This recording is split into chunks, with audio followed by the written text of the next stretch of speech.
1916 asume la presidencia de Argentina Hipólito Yrigoyen, del Partido Radical. Es el primer presidente proveniente de un partido popular de masas. Le gusta el tango y varios tangueros y payadores apoyaron su campaña.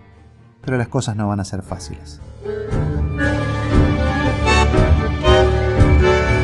Soy Gabo Merlino, esto es Cambalache, la historia del otro lado de la historia, podcast temporada 3.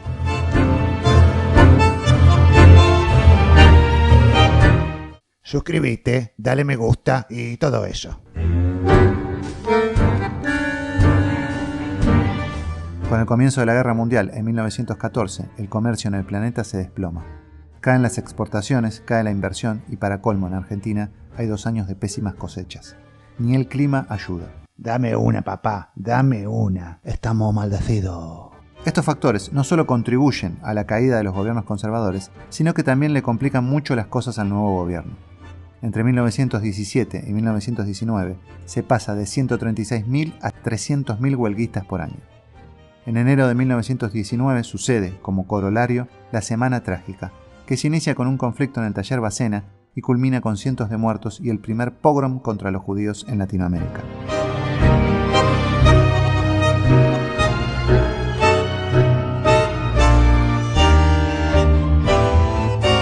Mientras tanto, el tango se va convirtiendo cada vez más en la música, la danza y ahora también en el lenguaje de Buenos Aires.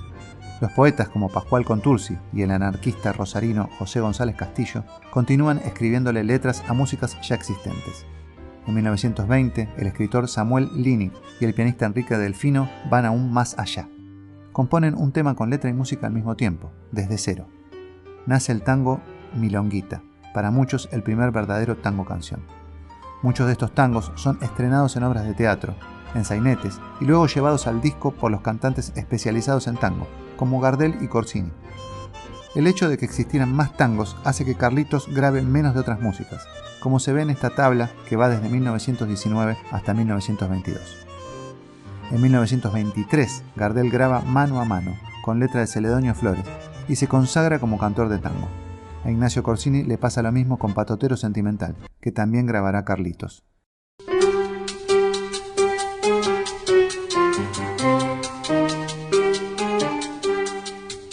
En 1918 termina la Primera Guerra Mundial y lentamente comienza a normalizarse el comercio del planeta.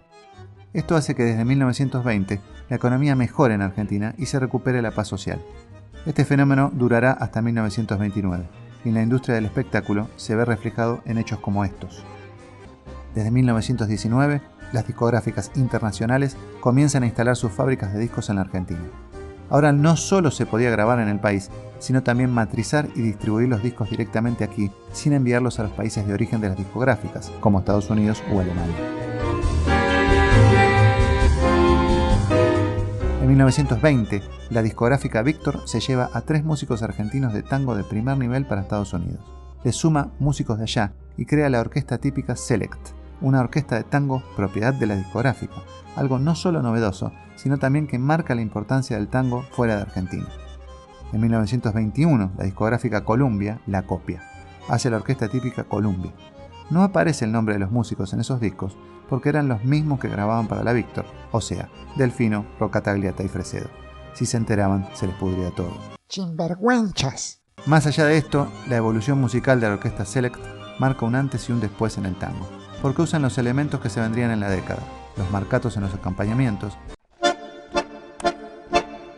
los contracantos, los solos, los matices, en definitiva, una gran evolución que continuarían desde 1922 el mismo Osvaldo Fresedo, ya de vuelta en Argentina, con su sexteto, el pianista Carlos Geroni Flores y el pianista Juan Carlos Cobian con sus sextetos también, hasta la llegada de la revolución musical del sexteto de Julio De Caro en 1924.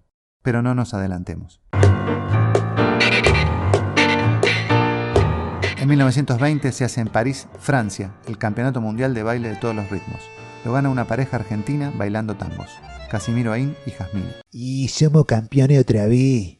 Ese mismo año, un aristócrata argentino y fanático del tango, llamado Vicente Madero, contacta a un grupo de músicos argentinos que estaban probando suerte en París con el nuevo dueño del cabaret Princes, donde antes de la guerra había tango. Los músicos son los bandoneonistas Manuel Pizarro y Genaro Espósito. El Princes decide hacer tango nuevamente, pero vistiendo a los músicos de gauchos. Fue un éxito tremendo. el lugar se rebautiza como el Garrón, símbolo del tango parisino en los 20.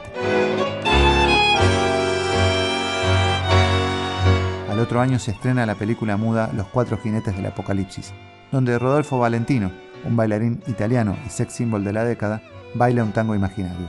Se convierte en un clásico del cine. Se llama Rodolfo como vos, Rodolfo. Sí, pero yo soy más lindo.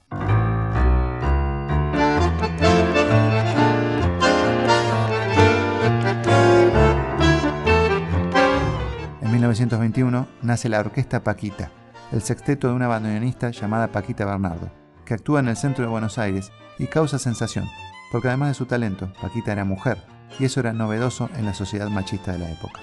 Además, tocan en ese ensamble dos talentosos jóvenes que serían parte de la historia grande del tango a futuro, el pianista Osvaldo Pugliese y el violinista Elvino Bardaro.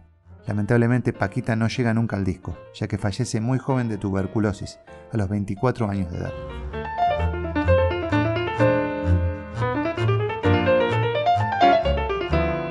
En ese mismo año, 1921, mientras Paquita hacía congestionar el tráfico en la calle Corrientes por la gran cantidad de público que quería escuchar su bandoneón, un matrimonio de inmigrantes italianos que vivían en Mar del Plata, a 400 kilómetros de Buenos Aires, veían nacer a su único hijo, Astor Pantaleón Piazzolla, del que vamos a hablar bastante más adelante.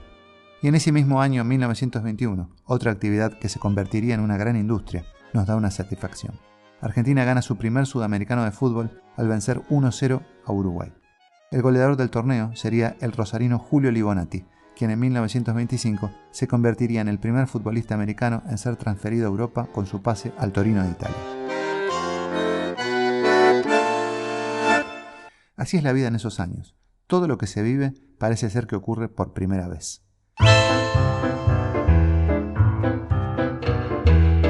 En 1920 se realiza en Argentina la primera transmisión de radio, a la que le dedicaremos también bastante espacio en próximos podcasts.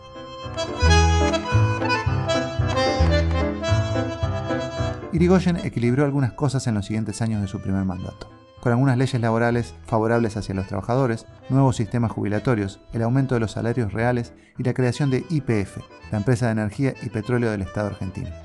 También terminaría apoyando a la reforma universitaria de 1918, que democratizó y le dio autonomía a la institución universitaria.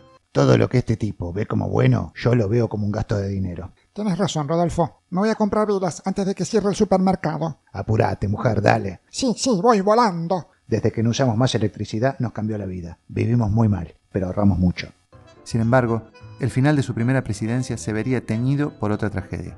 Los hechos de la Patagonia rebelde, que se dieron cuando las empresas del sur del país no respetaron los convenios firmados con los trabajadores, lo que provocó huelgas y movilizaciones. El Estado reprimió como respuesta y el saldo fue de más de 1000 muertos por fusilamientos. Aún así, los radicales ganaron las nuevas elecciones. Marcelo T. de Alvear sería elegido presidente en 1922 y seguiría aprovechando los años tranquilos para América para construir poder. El tango, por su parte, entraba a los años locos de la década del 20 con más fuerza que nunca y estaba dispuesto a comerse el mundo. Soy Gabo Merlino, esto es Cambalache, la historia del otro lado de la historia, podcast temporada 3.